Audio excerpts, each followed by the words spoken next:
NRS হাসপাতালে নার্সের রহস্য মৃত্যু ঘটনায় পটাশপুরের সাউথ খণ্ডে প্রয়াত নার্সের বাড়িতে শোকের ছায়া। পরিবারের দাবি ঘটনার নিরপেক্ষ সঠিক তদন্ত করতে হবে। কলকাতার নীলরতন সরকার মেডিকেল কলেজ ও হাসপাতালে কর্তব্যরত এক নার্সের রহস্যজনক প্রয়াণে চাঞ্চল্য ছড়িয়েছে। বুধবার রাতে হাসপাতালের স্ত্রীরোগ বিভাগের HDU এর শৌচালয় থেকে ওই নার্সের দেহ উদ্ধার হয়। নিহত নার্সের নাম রূপালী বর্মন। তার বাড়ি পূর্ব মেদিনীপুর জেলার পটাশপুর বিধানসভার সাউথখন্ড গ্রামে। জানা গিয়েছে বুধবার রাত প্রায় 8টা নাগাদ স্ত্রীরোগ বিভাগের HDU তে কর্তব্যরত ছিলেন রূপালী। রাত প্রায় 10টা 20 নাগাদ তিনি ফেন্টানিলের 3টি ভায়াল নিয়ে শৌচালয়ের দিকে যান বলে হাসপাতাল সূত্রে জানা যাচ্ছে। দীর্ঘ সময় পেরিয়ে গেলেও তিনি বাইরে না আসায় সহকর্মীদের সন্দেহ হয়। পরে শৌচালয়ের দরজা ভেঙে তাকে অচেতন অবস্থায় উদ্ধার করা হয়। এরপর দ্রুত পুলিশে খবর দেওয়া হয়। ঘটনাস্থলে পৌঁছে ইন্টালি থানার পুলিশ। রাতে লালবাজারের হোমিসাইড শাখার আধিকারিকরাও হাসপাতালে যান এবং হাসপাতালের কর্মীদের সঙ্গে কথা বলেন। পুলিশ সূত্রে জানা গিয়েছে নিহতের শরীরে আপাতত কোনো আঘাতের চিহ্ন পাওয়া যায়নি। ঘটনাস্থল থেকে কোনো সুইসাইড নোটও উদ্ধার করা হয়নি। হাসপাতাল কর্তৃপক্ষের প্রাথমিক অনুমান শরীরে কোনো ওষুধ ইনজেক্ট করার কারণে তার প্রাণহানি হয়ে থাকতে পারে।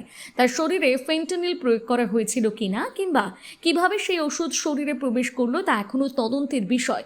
ঘটনার প্রকৃত কারণ জানতে ময়না তদন্তের প্রস্তুতি শুরু হয়েছে। রূপালী বর্মনের রহস্যজনক প্রয়াণের খবর ছড়িয়ে পড়তে নার্সের দেশের বাড়ি পূর্ব মেদিনীপুরের পটাশপুরের সাউথখন্ড গ্রামে নেমে এসেছে শোকের ছায়া। স্থানীয় বাসিন্দাদের দাবি অত্যন্ত কষ্ট করে পড়াশোনা করে নিজের পায়ে দাঁড়িয়েছিলেন রূপালী। পরিবার সূত্রে জানা গিয়েছে গত প্রায় 15 দিন আগে বাবার বাড়িতে এসেছিলেন রূপালী। সেখান থেকে ফিরে যাওয়ার পরই ঘটে মর্মান্তিক ঘটনা। রূপালীর বাবা অর্জুন চন্দ্র বর্মন জানান বুধবার রাতে হঠাৎ তার জামাই ফোন করে মেয়ের রহস্য প্রয়াণের খবর দেন। খবর পাওয়ার পর থেকে গোটা পরিবার কান্নায় ভেঙে পড়েছে। কিভাবে এমন ঘটনা ঘটলো তা পরিবারের কাছে এখনো স্পষ্ট নয়। পরিবারের দাবি রূপালীর স্বভাব অত্যন্ত ভালো ছিল। তার বিরুদ্ধে কোনো ধরনের অভিযোগ বা খারাপ আচরণের কথা তারা কখনো শোনেননি। তাই এই মৃত্যুর নেপথ্যে আসলে কি ঘটেছিল তা জানতে পরিবারের পক্ষ থেকে নিরপেক্ষ পূর্ণাঙ্গ তদন্তের দাবি জানানো হয়েছে। পরিবারের পক্ষ থেকে রাজ্যের মুখ্যমন্ত্রীর কাছে ঘটনার সঠিক তদন্তের আবেদন জানানো হয়েছে। পরিবারের দাবি তদন্তে যদি কোনো গাফিলতি বা অসঙ্গতি ধরা পড়ে তাহলে তারা রাস্তায় নেমে প্রতিবাদ করতেও পিছপা হবেন না। পটাশপুর থেকে সৈকত মাইতির রিপোর্ট, সানন্দা নিউজ।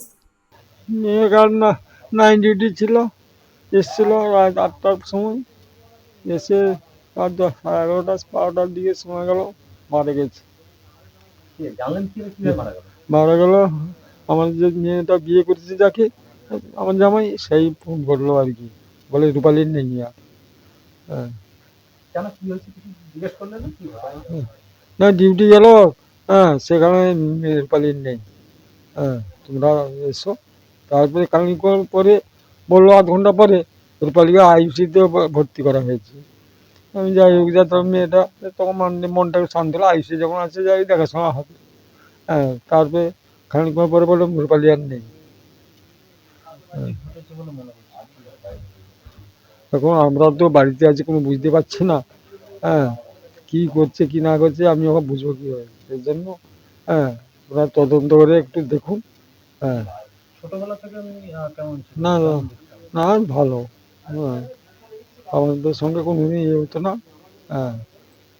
আন্দাজ করছি বলতে, ও তো ডিউটিতে ছিলেন নীলরতন হাসপাতালে। যখন 12:30 দিকে ফোন আসে তখন আমরা খুব চিন্তায় ছিলাম যে কী ব্যাপার, কী হলো।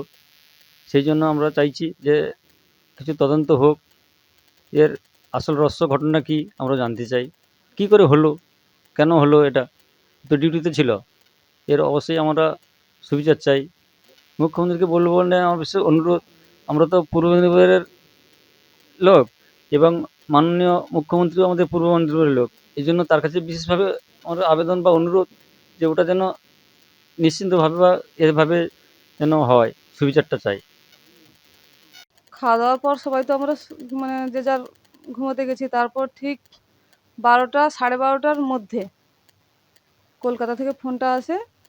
ফোনটা করে আমাদের মানে জামাই, মানে আমার স্বামী আর কি, বলছে যে রূপালী আর নেই, তোমরা তাড়াতাড়ি এখানে এসো, পুলিশ কেস হয়ে গেছে, এরকম একটা খবর এলো। তারপর কোনো কিছু জিজ্ঞাসা করি নিজেরাও পিতা কান্নায় ভেঙে পড়েছি। কোনো কিছু আর জিজ্ঞাসা করতে পারিনি। তারপর ফোনটা আমরা রেখেও দিই, উনিও রেখে দেয়। উনি বলতে আমাদের জামাই। তারপরে আমরা সমালোচনা করছি কী থেকে কী হলো। তারপর আবার ওদের মানে আমার যে ননদ রূপালী, তার বান্ধবী সুরাইয়া, ও খুব ওর ক্লোজ ফ্রেন্ড, বুঝতে পেরেছো? তারপর ও ফোন করে জানালো যে রূপালী আর নেই, তোমরা বাড়ি থেকে এসো, ওর সঙ্গে দেখা করো, এই আর কি। তারপর আবার কিছুক্ষণ পরে বলছে ও আইসিইউতে ভর্তি আছে। মানে এটা মিথ্যা বলুক কি সত্যি বলুক কি ভর্তি করুক সে বিষয়ে আমরা কিন্তু তো দেখতে পাচ্ছি না। ওখান থেকেই যেটা বলছে এ কথাটা জামাইও বলেছে আর সুরাইয়াও বলেছে, মানে ওর যে ক্লোজ ফ্রেন্ড যে। তারপর আবার মানে আমার মানে তার সঙ্গে একটু ভালো মেলামেশা করে আর কি।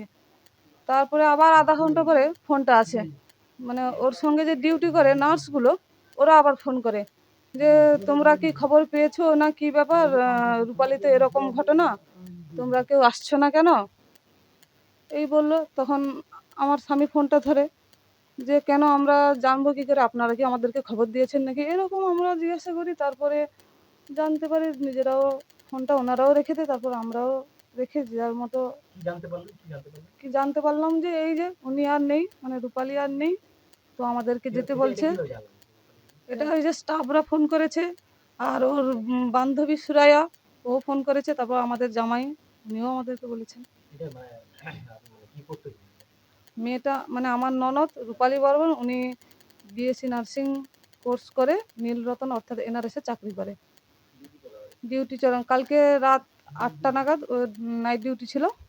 তারপর ফোনটা আসছে ঠিক 12:30 নাগাদ। তারপর আমরা জানতে পারি। মনে পড়ছে আমাদের প্রচুর, কারণ ও আমাদের আদরের ননদ, 2 ভাইয়ের একটাই বোন, আর মা বাবারও খুব, উনি হচ্ছেন মা, ওনার খুব কাছের মেয়ে, প্রচুর ভালোবাসতেন, আমরাও খুব ভালো। আর ও খুব শান্ত মাথার মেয়ে, মানে হুট করে রেগে যায় না। কিন্তু এরকম হলো সেটা আমরা মেনে নিতে পারছি না। এর জন্য আমরা বলবো ওই হাসপাতালের যিনি প্রধান, উনি যেন এর বিচার ব্যবস্থার সুপরিকল্পনা দেয়।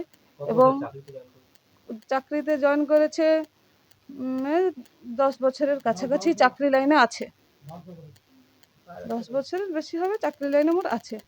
আমি এসছি এনআরএসে কতদিন ঠিক আমার মনে পড়ছে না, ওর দাদারা জানে।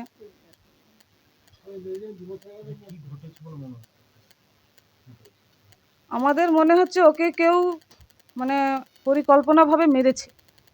এবং আমি চাই, আমরা যেহেতু পূর্ব মেদিনীপুরের মানুষ, আমাদের মুখ্যমন্ত্রী পূর্ব মেদিনীপুরের শুভেন্দু অধিকারী মাননীয়, উনি যেন এই বিচার ব্যবস্থার সুপরিকল্পনা আমাদেরকে দেয় এবং এর শাস্তি চাই, আমাদের বিনীত নিবেদন আবেদন এটা।